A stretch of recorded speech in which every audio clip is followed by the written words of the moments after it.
Right now, it is the election. First on 5, WKRG News 5 is your local election headquarters, and this morning we are bringing you election coverage you can count on. Well, we have team coverage of election results across the Gulf Coast. Let's get right to it. Alabama Governor Kay Ivey has won a second full term in office. Ivey defeated educator Yolanda Flowers. Ivey, the nation's oldest current governor, will be 82 years old at the end of this next term. In Florida, Ron DeSantis defeated Charlie Crist to win his second term as governor. The Florida governor's victory bolsters his rise to prominence in the Republican Party, with hints he may make a run for the White House in 2024.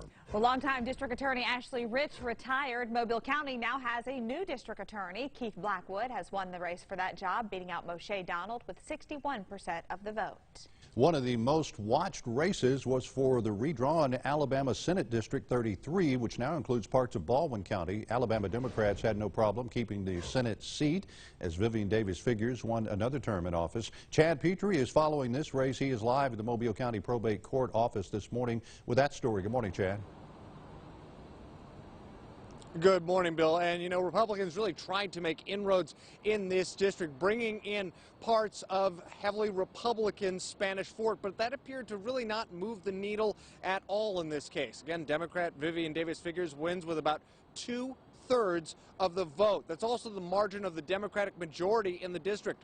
Republican Pete Ream posted a concession online saying we ran hard and long but came up short in the count, but we did not come up short in heart and goodness. Now, Figures thanks supporters for the win and welcomes the new members of her constituency into the district. I look forward to working with them, and I will just have to show them what kind of woman I am and what kind of senator I will be for them. We lose, we still have a lot of work to do because we made a lot of new friends and we're not going to let them down. Now, Figures retains her seat, and this is a district that Republicans didn't have to flip. Even without it, the GOP still retains a sizable majority in the state Senate, and we'll have to see in 4 years if Republicans put up another candidate for District 33. Reporting live in Mobile, Chad Petrie, WKRG News 5. Mobile County has a new sheriff this morning. Republican Paul Birch won big with nearly 60% of the vote over Democratic challenger LeBaron Perkins and Libertarian Charles Wyckoff. Longtime Sheriff Sam Cochran did not seek re-election.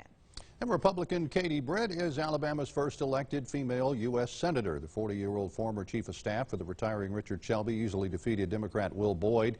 Shelby has held the seat for the past 36 years. In Florida, Republican Marco Rubio has won his third term in the U.S. Senate. Rubio defeated Jacksonville area Congresswoman Val Demings. Also in the Sunshine State, Northwest Florida Congressman Matt Gaetz has been reelected. He earned 68% of the vote, defeating Democratic challenger Rebecca Jones. And in the south part of Mobile County, David Sessions will get another 4-year term in the Alabama Senate. Sessions defeated Grand Bay native Libertarian Clifton Hudson by a very large margin of victory there. Lower Alabama Congressman Jerry Carl has won a second term in office. Democrats did not even run a candidate. Carl, a former Mobile County commissioner, defeated Libertarian Alexander Remry. And in Baldwin County, voters say no to a referendum called the Alabama Limited Self-Governance Act. It would have allowed commissioners to pass certain ordinances regarding litter and animal control and other safety and health issues in the unincorporated areas of the county. Voters in Washington County said yes to alcohol sales. That referendum passed by a wide margin. You see 62% of the vote in favor of it. Also in Washington County, incumbent Richard Stringer will be back on the job as sheriff. Stringer defeated Jason Sullivan. The sheriff garnered 64% of the votes in that county. And in Clark County, Sheriff Dwayne Smith, who was appointed to the job, has now been elected to the job. Smith defeats Democratic challenger Michael Hunt. In Conecuh County, in that sheriff's race, Randy Brock is seeking re-election against Republican Maxwell Blackman, and this is perhaps the closest race of the day. The two men separated by 1 vote. We should hear an outcome in that race later today. In Escambia County, Alabama, Republican Heath Jackson wins his bid for re-election as sheriff. Jackson defeated Democratic challenger Sean Golden.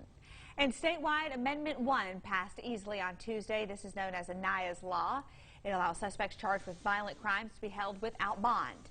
That bill, named after Aniah Blanchard, a college student murdered by a man awaiting trial on a kidnapping charge. And another statewide amendment on the ballot Tuesday would recompile the state's 1901 Constitution, organize it, and remove some racist language. That amendment, too, passed easily. Well, Pensacola now city council races. In District 2, Charles Baer defeated Sharp Howell. Still in Pensacola, in District 6 City Council race, Allison Patton defeated Ann Hill. For a list of all your local election results, head on over to our website, WKRG.com. All right, if you're heading